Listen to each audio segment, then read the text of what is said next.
Hey, good evening, YouTube, and welcome to another bonus episode of Terror Radio Podcast. If this is your first time joining me, then welcome. This is a podcast dedicated in bringing you the best of horror and thriller, old-time radio broadcasts, as well as original stories.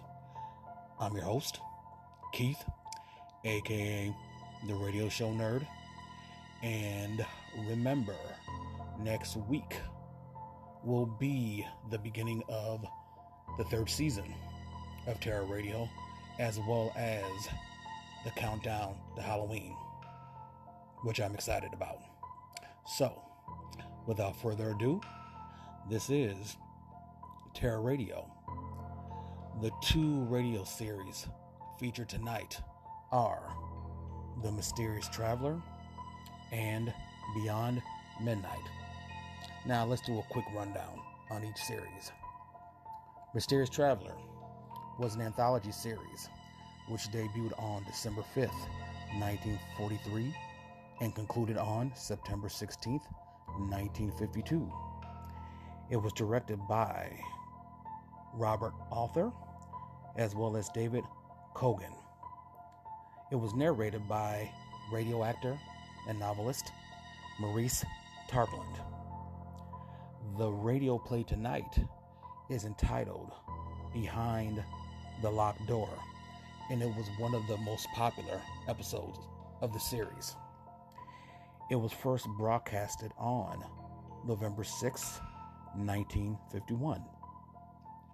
After that, we have the South African horror anthology series Beyond Midnight, and this ran from 1968 to 1970.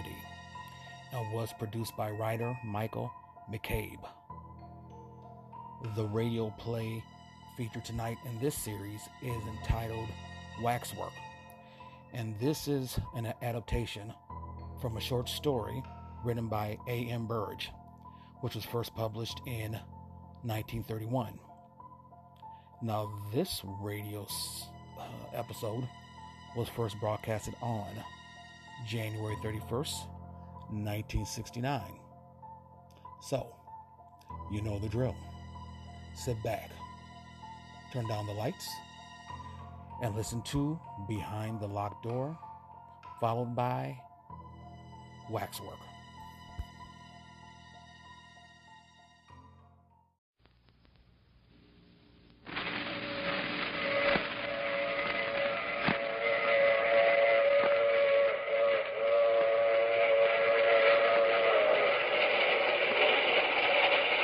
The Mutual Broadcasting System presents The Mysterious Traveler, written, produced, and directed by Robert A. Arthur and David Cogan, and starring two of radio's foremost personalities, Lyle Sudrow and Robert Donnelly, in Behind the Locked Door.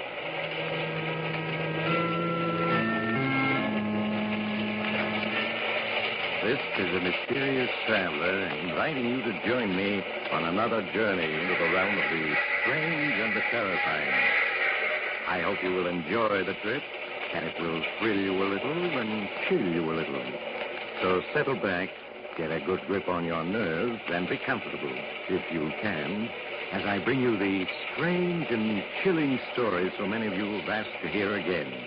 I call it Behind the Locked Door.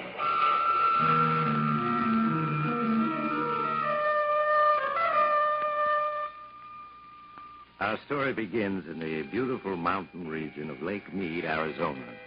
A convertible car is speeding along a deserted road which winds through the mountains. The car slows down, turns into a dirt road. A few minutes later, it comes to a stop before a small mountain lodge. Kathy Evans, an attractive girl in her early 20s, gets out of the car, runs up the steps of the lodge to the front door. She knocks impatiently, looking about anxiously.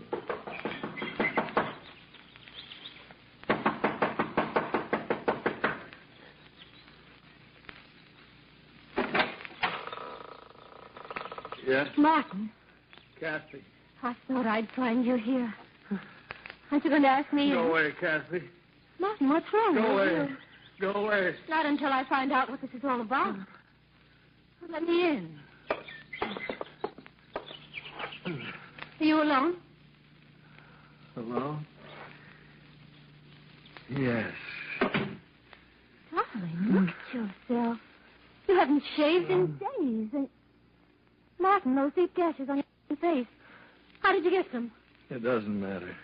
Darling, you must have lost a great deal of blood. And you're feverish. Yes, I know. Is it true about Professor Stevens? Yes. Why did you leave town so suddenly last night? The authorities are looking for you. Do they know I'm here? No. How could they? It was intuition that brought me here. They must have found me.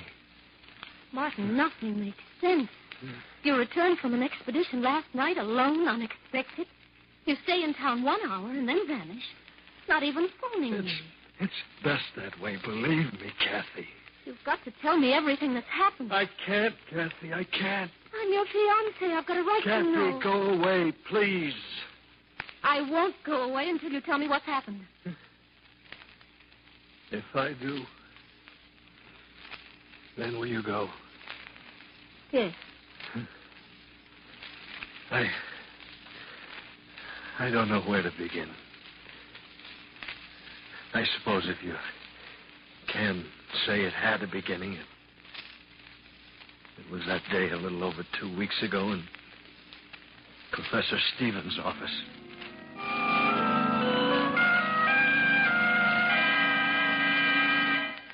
Come in, Martin. Come in. Have a seat. Thank you, Professor. Martin, how would you like to go exploring with me for, say, 10 days, 2 weeks at the outside? Exploring where? The Vermilion Cliffs along the Colorado River. I found some wonderful Aztec pieces there last summer. One large cave I stumbled on proved to be a veritable treasure trove. Yes, I've seen those Aztec pieces in the University Museum. Now, the Vermilion Cliffs still remain largely unexplored. I'm sure that we could turn up many more objects of interest. It certainly sounds intriguing. The only reason I hesitate, Professor, is because of Kathy. Oh, I'm sure she'd give you a 2-week leave of absence. Yes, I suppose so. How many of us would go? Well, it would just be you, myself, and an Indian guide, and 3 burros. I find that the fewer there are on an expedition, the better. Mm-hmm. When would we leave? Well, what about the day after tomorrow? All right, Professor, I'm with you.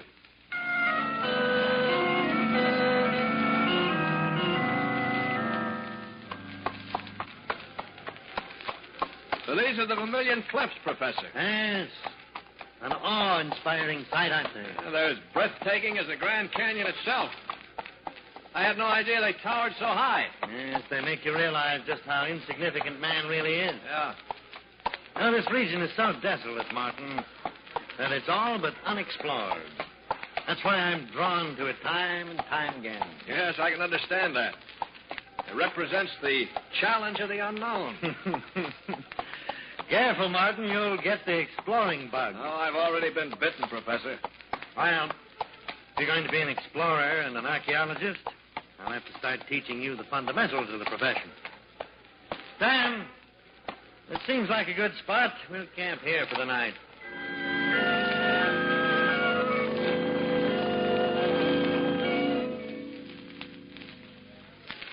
Phew. Well, it certainly is hot, Professor. Exploring isn't as easy as I thought. Yeah. All right, Professor, what is it? For 20 minutes now, you've been sitting on that rock staring at that cliff. Yeah. Note the boulders strewn over the face of that cliff. What about it? Well, that's a very peculiar landslide. If you carefully study the formation of it, What's peculiar about it? many of the rocks look as though they'd been placed there by human hands. But why and by whom?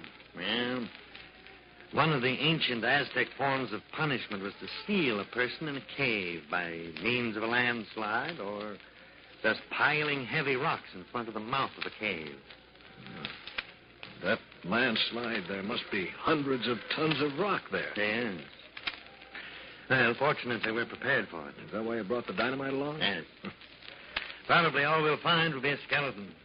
In that case, it'll have been a waste of dynamite. However, we'll chance it. Oh, Sam. What do you want? Get the case of dynamite, Sam. I'm going to blast that landslide. Professor, better leave it same way it be. Why? Evil spirit sleep in cave. Better not wake him up. You really believe that? Martin, I wouldn't laugh. Sam may be uneducated, but he senses things that you and I can't even begin to comprehend. Well, now, wait a minute. You mean you believe what he said about evil being asleep in that cave? I wouldn't say that I believe it. But nevertheless, I respect Sam's opinion. Sam, I still want to blast that landslide. I get dynamite.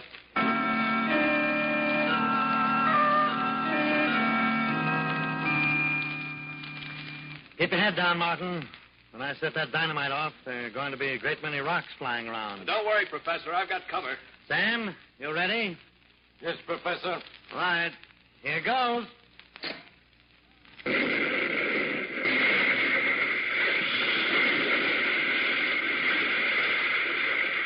Keep your heads down. All right. It's safe now. Professor, I think you did it. I can see a small opening. It looks like the mouth of a cave. Yes, it is. Sam, let me have one of the flashlights. Martin, you take the other. I'll lead the way in. Just as you say, Professor.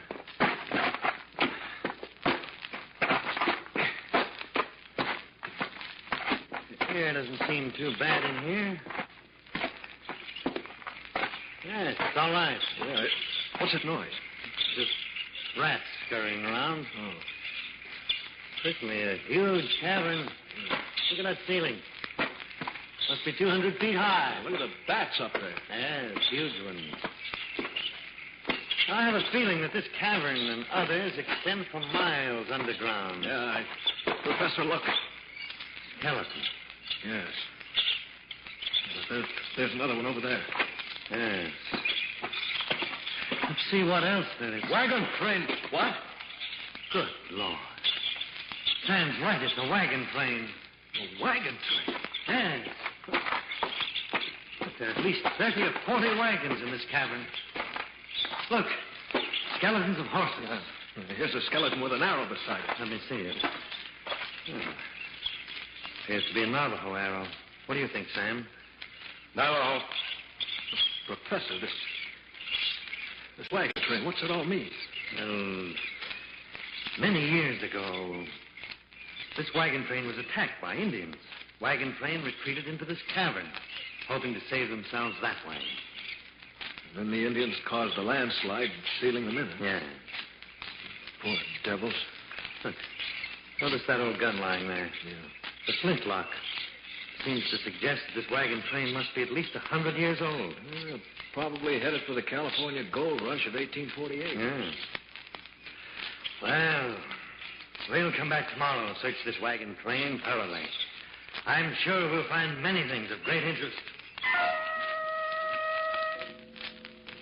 The next morning, after an early breakfast, Sam and I followed Professor Stevens back into the cabin.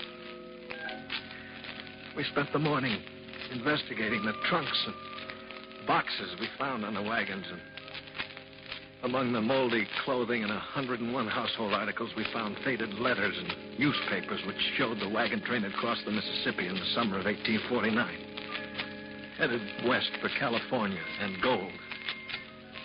We finished rummaging among the effects of the wagons, and the professor suggested we explore the cavern. We followed him from one cavern to another, each varying in size. Now and then the professor would stop to mark our trail, for the caverns were honeycombed with countless passageways. How far do you think we've come, Professor? I should say we're about a mile from the wagon train. Huh? We'll go back a few more minutes. We go back now. This place evil. Now, Sam, if there are ghosts here, they're only the ghosts of the people in the wagon train. They wouldn't harm us. I tell you, evil. Feel it. All around. We'll go back. We'll go just a little further and turn back. Professor, wait a minute. What is it, Martin? I think I hear running water. Yes, you're right. Come along. We seem to be getting closer. Yes. Evil all around us. Can't be much further. Well, there it is. Yeah. It's a small river. Look how swiftly it's flowing. This probably flows for miles underground and empties into the Colorado River. Say, Professor, here along the bank, there's a tremendous pile of fish bones. Yes, so there is. Look. Well, there are even more on the other side of the river. What do these huge piles of fish bones mean? It's very strange. How do you account for it? I'm afraid that at the moment I can't. Sam, you any ideas about it? Evil all around us. I feel him strong. Professor, he's trembling. Sam, there's nothing to be afraid of. Look, I'll shine my flashlight around, see? We've been watched. Watched? What are you talking about? We'll stay here. I go. Sam, come back. You haven't even got a flashlight. Sam! Come on, Martin. We've got to catch him.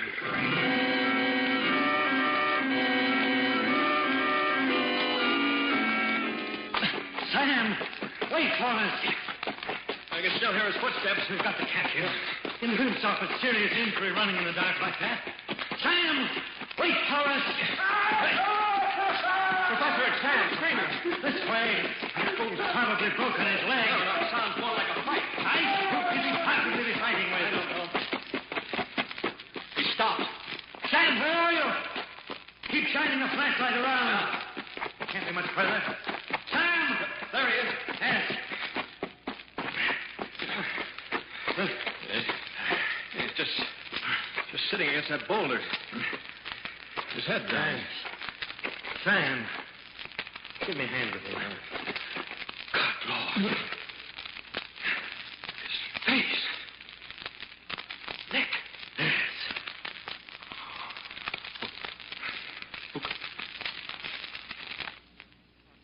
I have a theory. But it's so incredible that I can't bring myself to voice it. Tell me. Well, you'll think I'm insane. Tell me. What if the people of the wagon train, or rather their descendants, are alive here in these huge caverns? Well, that's impossible. Why? Picture what happened the day the 150 people or so were sealed into this mountain by the Indians. What would have been the first thing they'd have done? Tried to dig their way out. Exactly. They start digging and find there are 100-ton boulders blocking the entrance, and they have no dynamite. They're forced to give up. Yes? They spend days looking for another way out, fail to find one. The day comes when all their food is gone. Starvation sets in. All right. Then that would mean they would all die. Not necessarily. The strongest of them stumble along in the darkness and find the underground river. They catch an abundance of fish and are able to survive. The huge fish bone piles along the river. Right. The river was an everlasting supply of food. They continue to live by the river in the dark. Some probably went insane, died. Others adjusted themselves to their new environment. Professor, you think those handful of survivors had descendants who are alive today inside this mountain? Yes, Martin. And it was one of them who clawed Sam to death. What can those descendants be like? Being born and living in darkness. I can only guess. I should imagine they'd be blind or near to it. But their other senses would be remarkably developed. Their physical appearance. I don't know. It's all like a nightmare. A nightmare you can't awaken from. What's to prevent them from attacking us? Our flashlights, for one thing. I'm sure light frightens them, just as fire frightens animals. Fortunately, I have a revolver. Well, we better move on. Wait a minute. What about Sam? There's nothing we can do for him now. Come along, Martin. We must find the trail I marked so that we can get out of here.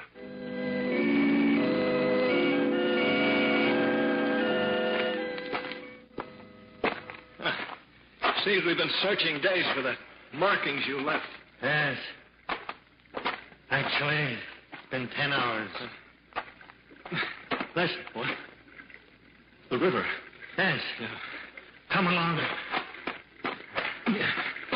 Once we reach the river, we'll be able to pick up the trail I'm on. Well, we're getting closer. Yes. There it is. Here we are. Look, Martin, there's my marking on the passageway. We found the trail. Yes. Martin, 2 a.m. We'd better rest for a few hours. We're both too exhausted to go on right now. One of us stand guard, and the other sleeps. All right. I'll set up the first hour. Thank you, Martin. Keep your flashlight on. Don't worry. I will. In a matter of minutes, the professor fell asleep, and I sat on guard, flashing my light slowly around the huge cabin. I looked at my watch, and the seconds seemed like minutes, and the minutes like hours. My eyes grew heavy, and I finally dozed off.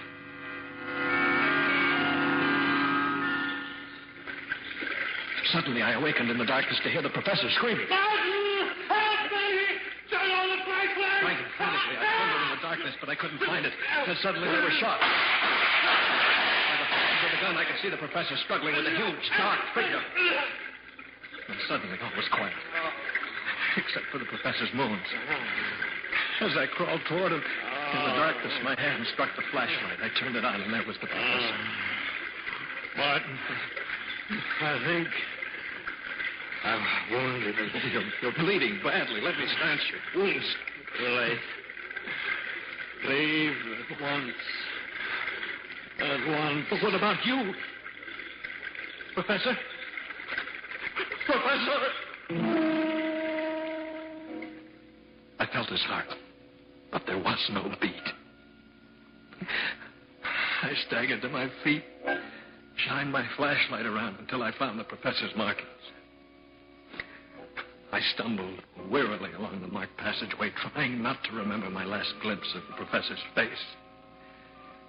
I hadn't gone more than 100 yards when suddenly my flashlight flickered and went out. As I stood alone in the darkness, rats scampering past, I fought to keep from screaming. The darkness seemed to become heavier and more oppressive with each passing moment, and I had the feeling something was silently approaching. I backed up against the passage wall and waited, my eyes straining in the darkness, and then suddenly I was leaped upon by a wild fury. I threw my arms up and razor-like claws raked my face and neck. Again and again, the darker savage was knocked aside, and I could feel the blood streaming down my face and neck. And then suddenly the deathly clawing ceased as my attacker turned to ward off something in the dark. As I sank to my knees, I was dimly aware of a fierce fight taking place, and then consciousness left me.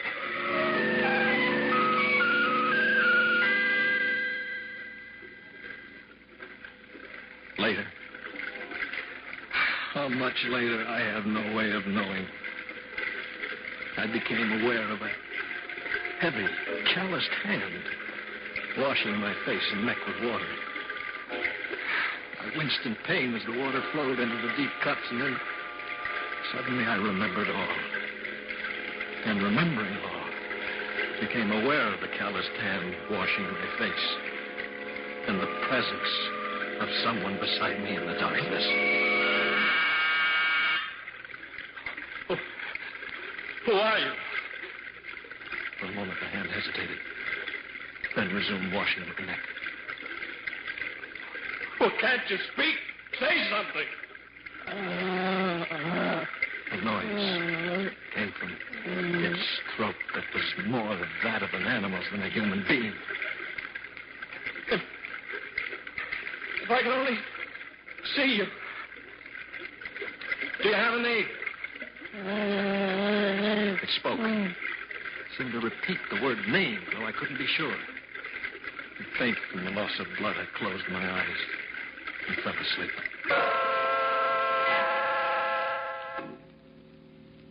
When I awoke, my face and neck felt stiff and painful. It seemed to sense I was awake, for as I opened my eyes and stared into the darkness, it came to my side.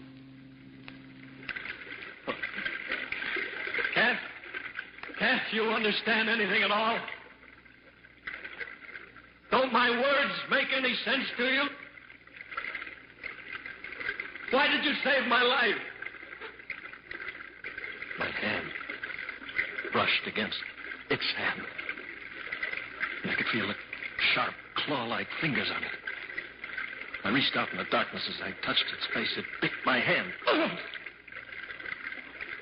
I tried to get to my feet, but it placed a strong hand on my shoulder and held me down. At that moment, I realized that not only was it my savior, but my jailer as well. I lost all track of time. Now and then, it would leave me. And I would cautiously get to my feet to steal off, but no sooner had I taken more than a few steps than it would be there at my side, forcing me to return to the bank of the river.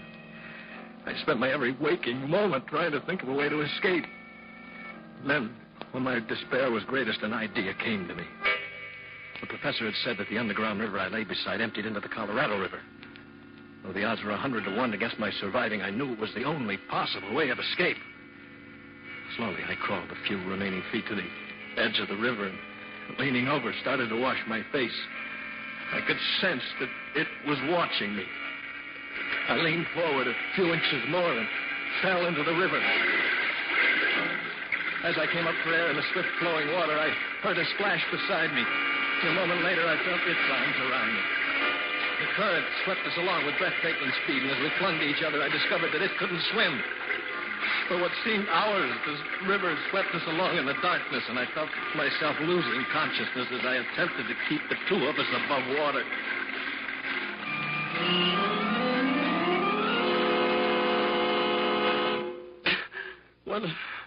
When I regained consciousness, Kathy, we were both lying on a sandbar in the Colorado River, and the sun was beating down on us. Darling, you're delirious from your wounds. You need a doctor. I wish it were simple as all that. You're feverish. You need care. Go away, Kathy. Go away. How can I? Leaving you alone like this? Don't you understand? I'm not alone. She's here. She's here? Yes. Didn't I tell you? It turned out to be a she. You're out of your mind. You don't know what you're saying. I first saw her that first time. Lying unconscious on that sandbar, my first instinct was to leave her there, but how could I? She had saved my life in the cavern and then jumped into the river when she thought I was drowning, even though she couldn't swim herself. Martin, I want you to get a grip on yourself. Just as I was dependent on her in the dark, she's dependent on me in the light. She's blind. She can't speak, yet she... Stop talking like that. You can't believe it's true, can you, Kathy? Neither could I at first. What are you staring at? Huh? Is there anyone in that bedroom? Well, I'll soon find out. Why is the door locked? She's in there. Martin, you're sick. You don't know what you're saying. I'll prove to you there's no one in that room. It's just your imagination. Give me the key to the door. Kathy, Give it to me. Thank you. Perhaps when you see the room is empty, you'll be willing to return to town for medical treatment. There. I told you.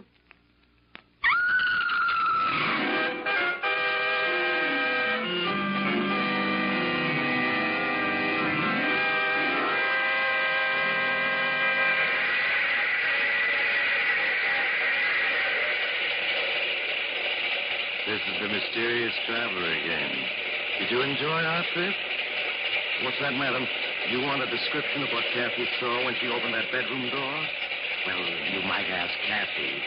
But the only trouble is the poor girl gets hysterical when you question her about the occupant of that bedroom.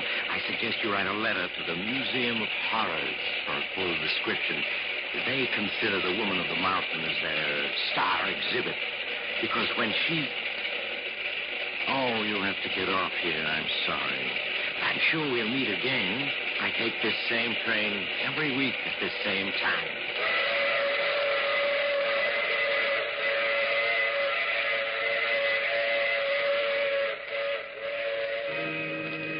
You have just heard The Mysterious Traveler. You may now enjoy other exciting adventures of The Mysterious Traveler in the current issue of The Mysterious Traveler magazine. In our cast, Lyle Sudrow, Ann Shepard, and Robert Donnelly, with Maurice Traveler in the title role. Bill Tonkin speaking. This program came to you from New York. Mutual's ace commentator Cecil Brown, currently on a 3-month fact-finding tour of the world, heads for the Orient on the last lap of his history-making trip. In these last weeks, Mr. Brown will bring you on-the-scene reports from such tinderbox areas as India, Hong Kong, Hawaii, Japan, and Honolulu. You won't want to miss any of the eyewitness accounts by this able commentator of the latest happenings in these headline-making spots of the world. Be sure to listen to the news reports of Cecil Brown over most of these stations. This is the Mutual Broadcasting System.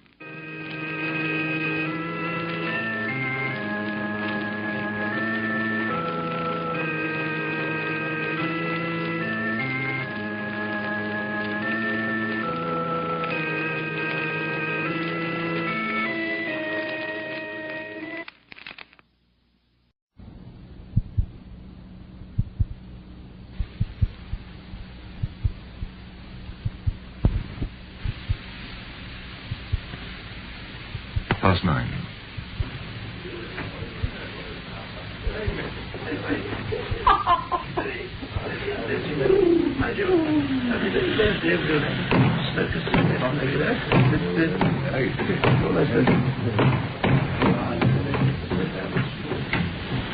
The last stragglers were leaving Mariner's Waxworks. The uniformed attendants, glad that another day's work was over, were locking up.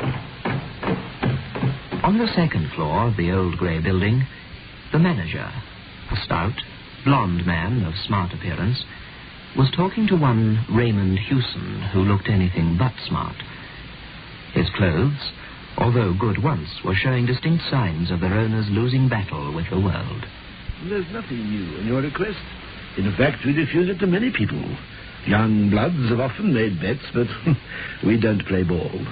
We've nothing to gain and something to lose by letting people spend a night in our murderer's den.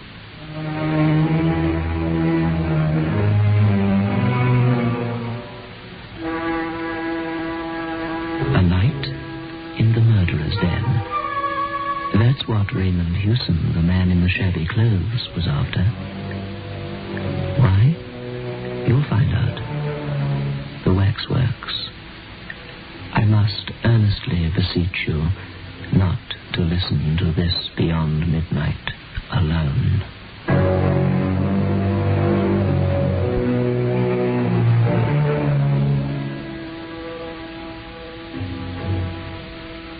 Biotex, the new soak and pre-wash powder, presents Beyond Midnight by Michael McCabe. I had a letter recently from Mrs. V.P., head of 7th Street, Parkmore, Johannesburg, and she said, I cannot fully describe my utter delight on returning to the washing to find the stubborn stains of 2 months' standing completely removed. I am so glad I discovered your product, Biotex. And now Mrs. J. Longman of Cambridge, West East London, wrote to say, just a word of thanks for your new soak and wash powder, Biotex. I find it almost too good to be true. I've just finished my first packet, and I washed all my baby's woolens with it, and they really do stay white. And what is more, they keep their shape so well, too. Once again, thanks for a wonderful product. I'm just hoping you won't wait too long before putting a large economy-size packet on the market. Well, thank you, Mrs. Head of Parkmore, and Mrs. Longman, for your endorsements. I, too, can endorse Biotex by making certain claims to you, ladies, the most important of which is that with Biotex, the stubbornest, the very stubbornest stains just vanish merely by soaking.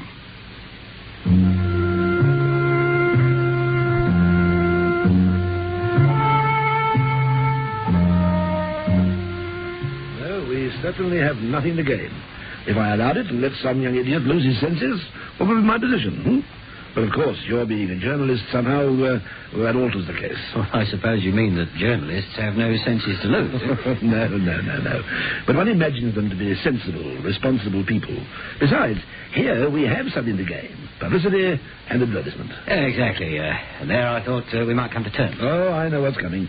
You want to be paid twice, do you? It used to be said years ago that Madame Tussauds would give a man £100 for sleeping alone in the Chamber of Horrors. And I hope you don't think we've made any such offer. Now, what's your paper? Well, I'm freelancing at the moment, working on space for 2 or 3 papers. But, well, I don't think I'll have any trouble in getting this story published. Do you? Morning Echo would use it like a shot. A night with Mariner's murderers. No live paper could turn it down. How do you propose to treat it? Well, make it gruesome, of course, but with just a saving touch of humour. I see. All right, Mr. Houston. Get your story published in the Echo, and there'll be a £5 note waiting for you here when you care to come and call for it. I'd like to be sure about you, though. And I'd like you to be sure about yourself. I must confess that I wouldn't spend a night in Murderer's Den. I've seen those figures dressed and undressed. I know all about their process of manufacture. I can walk about in company downstairs as if I were walking among so many skittles. But I'd hate to sleep alone down there amongst them. Why? I don't know. There isn't any reason. I mean, I don't believe in ghosts. Even if I did, I'd expect them to haunt the scenes of their crimes or the place where their bodies were laid, not a cellar which just happens to contain their waxwork effigies. It's just that I couldn't sit alone among them all night. They seem to stare so. Well, after all, they do represent the lowest and most appalling forms of humanity. Now, I wouldn't admit this publicly, of course, but the people who come to see our murderers aren't generally charged with the highest motives themselves. No, the whole atmosphere of the place is unpleasant. And if you're susceptible to atmosphere, I warn you, you're in for a very uncomfortable night. Well, sir, I'm imaginative, I think. I am probably susceptible to atmosphere, as you put it. But it's a good idea. And I've a wife and family to support. Been a bit unlucky lately in the job stakes, you know. And, well, we're living on my savings, which aren't great. But after all, they are only waxworks, aren't they? You're not superstitious? No, I don't think so. But you've just said that you have an imagination. As a journalist, you'd need a reasonably strong one, after all. The editors I've worked for have often complained I haven't any. All right. I think the last of the people have gone. Now, wait a minute. I'll give orders that the figures happen to be draped. I'll let the night people know you're going to be there, too. One condition, I'm afraid, I must impose on you. I must ask you not to smoke. We had a fire scare down in the murderer's den this evening. I don't know who gave the alarm, but whoever it was a false one. Fortunately, there weren't very many people down there at the time, or there might have been a panic. All right. A night with Mariner's murderers you want. A night with Mariner's murderers you shall have.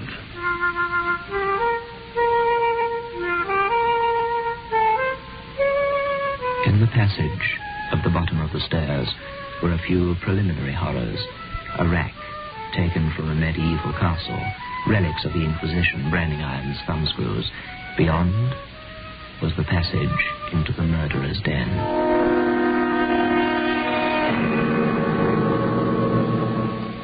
The waxworks. Thurtell, the murderer of Weir, stood as if frozen in his diabolical act. Within 5 yards of him sat Mrs. Thompson.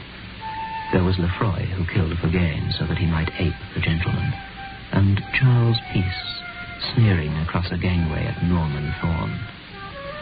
Brown and Kennedy, the 2 most recent additions, stood between Mrs. Dyer and Patrick Mahon.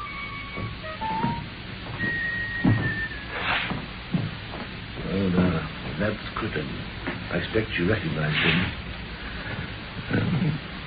Insignificant little beast. Looks as if he couldn't tread on a worm. Oh, there's Armstrong. Looks like a decent, harmless country gentleman, doesn't he? And, of course, who's this? Oh, yes, I was coming to him. He's our star turn. He's the only one of the bunch who hasn't been hanged. The figure Hewson had indicated was that of a small, slight man, not more than 5 feet in height. It wore little waxed moustaches, large spectacles, and a caped coat. There was something so exaggeratedly French in his appearance that it reminded Hewson of a stage caricature. Who is he? That is Dr. Bourdet. Oh. Well, don't think I've... well, somehow the name's familiar, but I forget... Well, you'd remember better if you were a Frenchman. For some long while, that man was the terror of Paris. He carried on his work of healing by day and of throat cutting by night, when the fit was on him. He killed for the sheer devilish pleasure it gave him to kill. And always the same way, with a razor. After his last crime, he left a clue behind him which set the police on his track.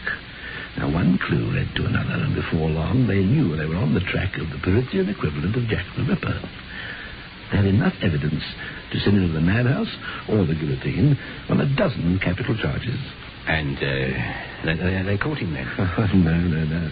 Our friend was too clever for them, even then. When he realized the net was closing, he just vanished. Disappeared off the face of the earth. Ever since the police of every civilized country have been searching for him. Oh, where can he have possibly gone to? I mean, with such a hunt on for him. Oh, there's no doubt about that. Did himself in, obvious. But in such a way that prevented his body coming to light. Now, 1 or 2 crimes of a smaller, though similar nature have taken place since he disappeared, but he's believed to be dead. The experts think the crimes, in a sense, are, the actions of imitators. Look at his eyes. Yes, that little figure's a masterpiece. You find the eyes bite into you, don't you? Sort of, yes. Well, that's excellent realism, then. What do you mean? Mesmerism. Pardon? Bourdet practiced mesmerism. He was supposed to mesmerize his victims before dispatching them. Oh. Indeed, had he not done so, it's difficult to believe how so small a man could have done his ghastly work. He's very small, isn't he? Doesn't look very strong or anything. Well, there were never any signs of a struggle. There's an armchair here for you, Mr. Hewson. It's the best we can do for you, I'm afraid. I hope you'll be able to get some sleep. Mr. Hewson. Mr. Hewson. You know... I thought... Yes? Well, I thought, just then, I thought I saw, the doctor, Bourdet, well, silly, but, well, I thought I saw him move.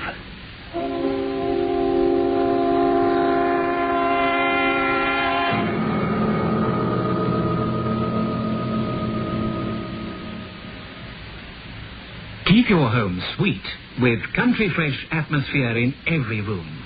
Keep Airwick handy.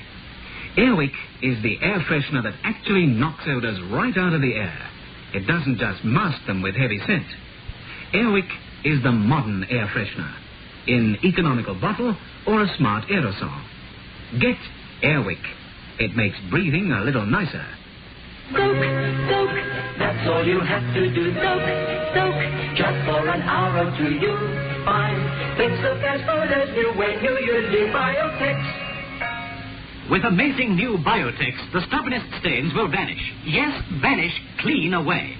Just by soaking your laundry overnight in cold water, or for an hour or two in warm water, or by pre-washing it quickly in your washing machine. Get amazing new Biotex today.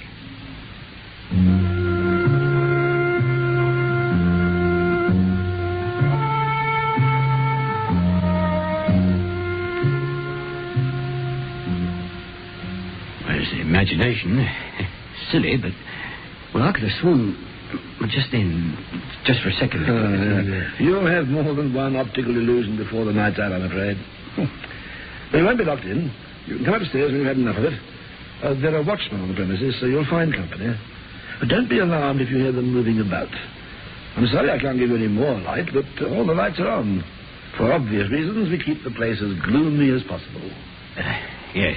And now I think you'd better return with me to the office for a tot of whiskey before your night's vigil,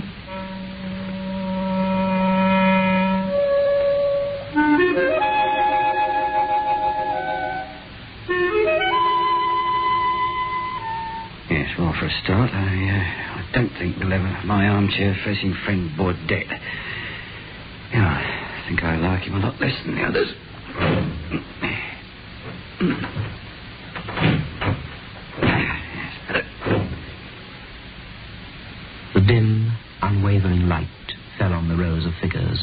were so uncannily like human beings that the stillness and the silence seemed unnatural, ghastly even. Hewson missed the sound of breathing, the rustling of clothes, the 101 minute noises one hears when even the deepest silence has fallen upon a crowd.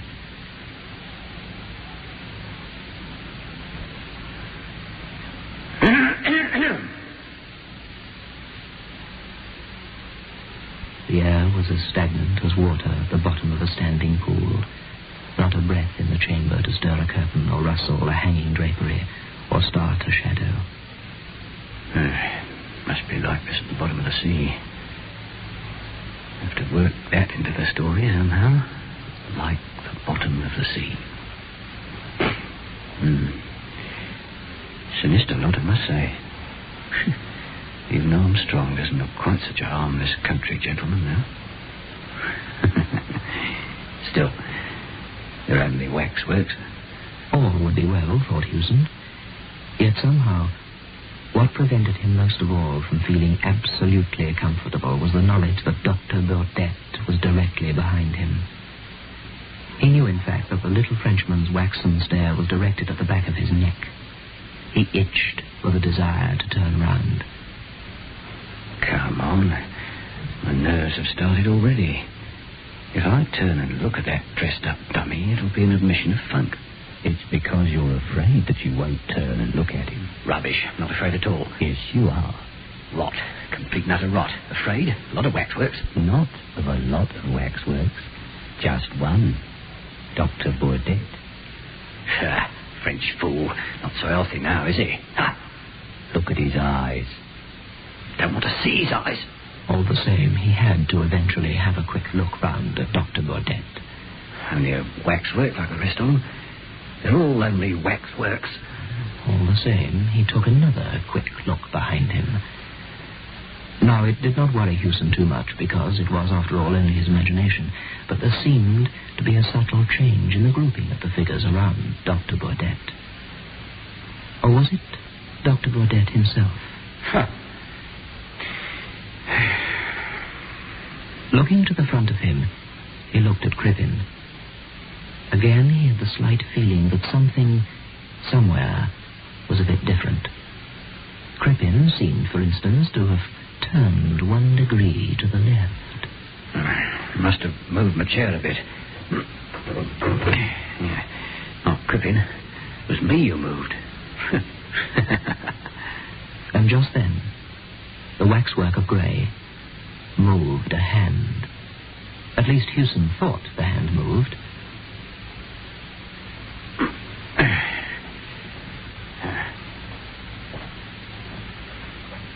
Just for his own peace of mind, Raymond Hewson gave the waxen figure a little poke. Wax. No more, no less. Lifeless, lifelike wax.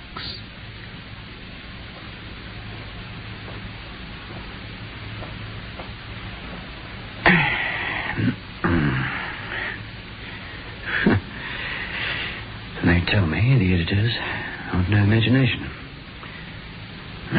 Better make some notes.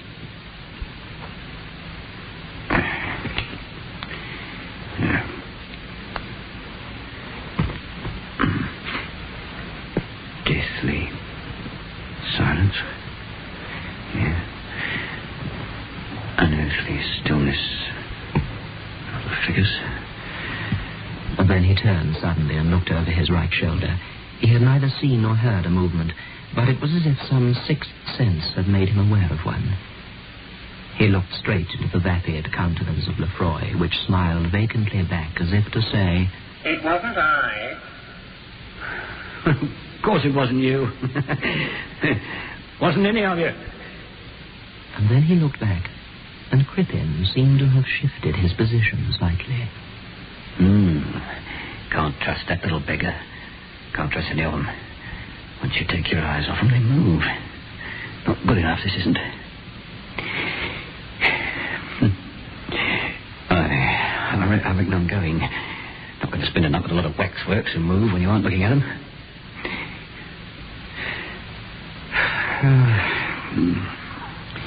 Oh, Hewson, please. can't move. What are you thinking of? He encountered the mild, baleful stare of Burdett. Almost got you that time, Crippen. All the rest of you, too. If I do see one of you move, I'll smash you to pieces. Smash you!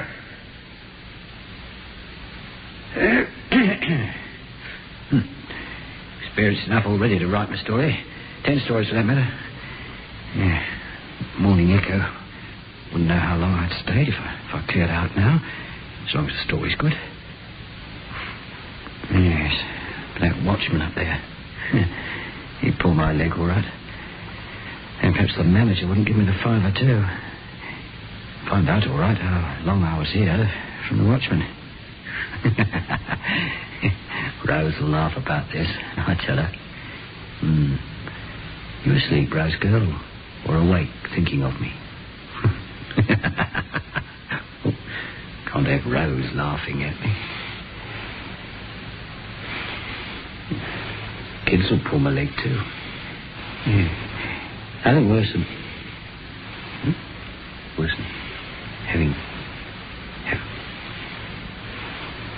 Someone's breathing.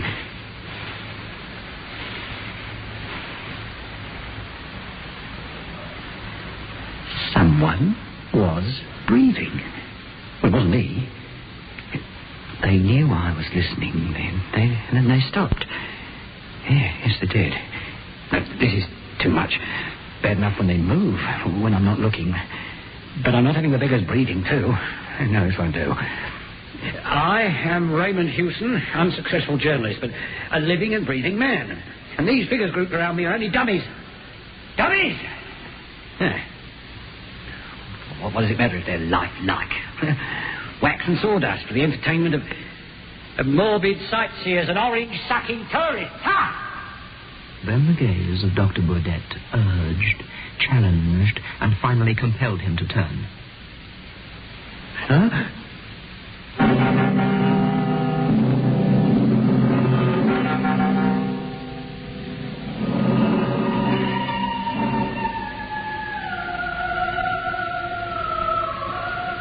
Hewson stared into those dreadful, hypnotic eyes. His own eyes were dilated, and his mouth, at first set into a grin of terror, lifted at the corners into a snarl.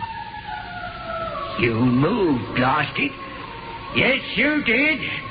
I saw you. I saw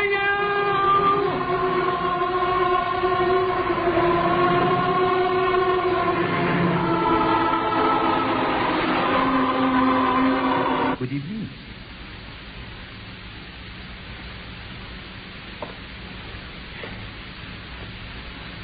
Dr. Burdett's movements were quite leisurely. He stepped off his pedestal with the mincing movements of a lady alighting from a bus.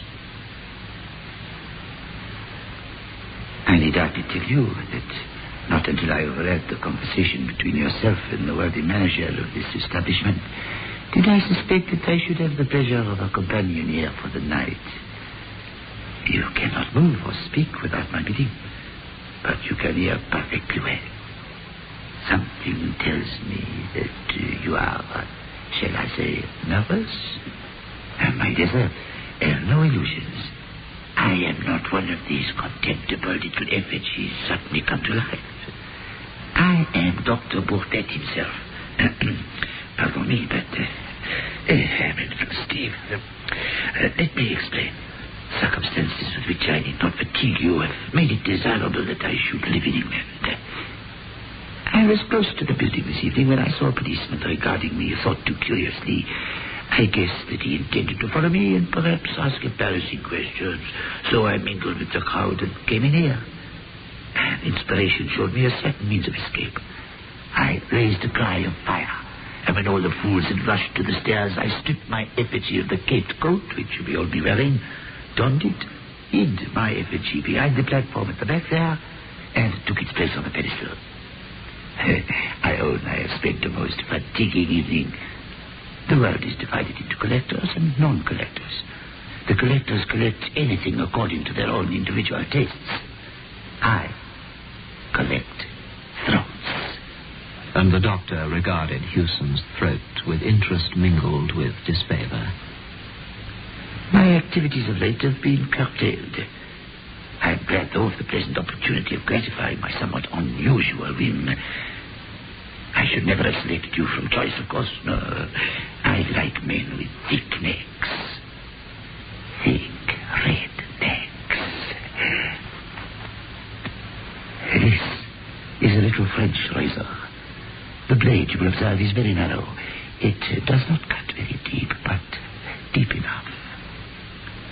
In just one little moment, you shall see for yourself. I shall ask you the little civil question of all polite barbers. Does the razor suit you, sir?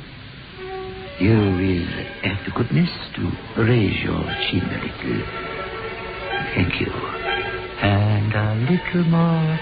Just a little more. Thank you. Merci, monsieur. Merci. Merci.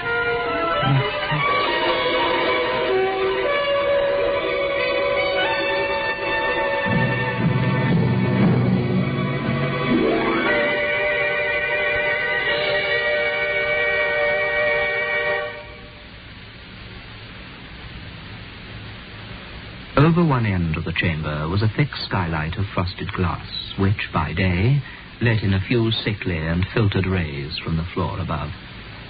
After sunrise, these began to mingle with the subdued light from the electric bulbs, and this mingled illumination added a certain ghastliness to a scene which needed no additional touch of horror. The waxwork figures stood apathetically in their places, waiting to be admired by the crowds who would presently wander fearfully among them. In their midst, in the center gangway, Hewson sat still, leaning far back in his armchair. His chin was up-tilted, as if he were expecting to receive attention from a barber, and although there was not a scratch upon his throat, nor indeed anywhere upon his whole body, he was cold and quite dead.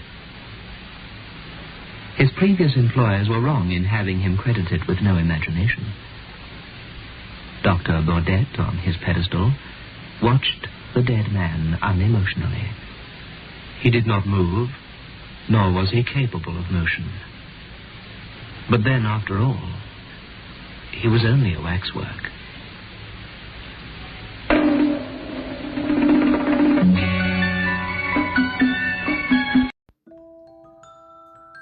That's the show for tonight. I want to thank you all for listening. And remember, you can find me on Facebook at facebook.com/terror1970, or you can find me on Instagram at Radio Show Nerd, or on Twitter at Radio Show Nerd 1.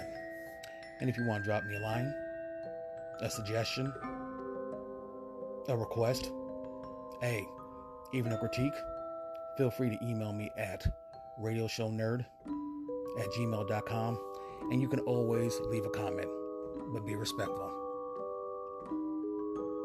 Again, this is Keith, aka The Radio Show Nerd, signing off.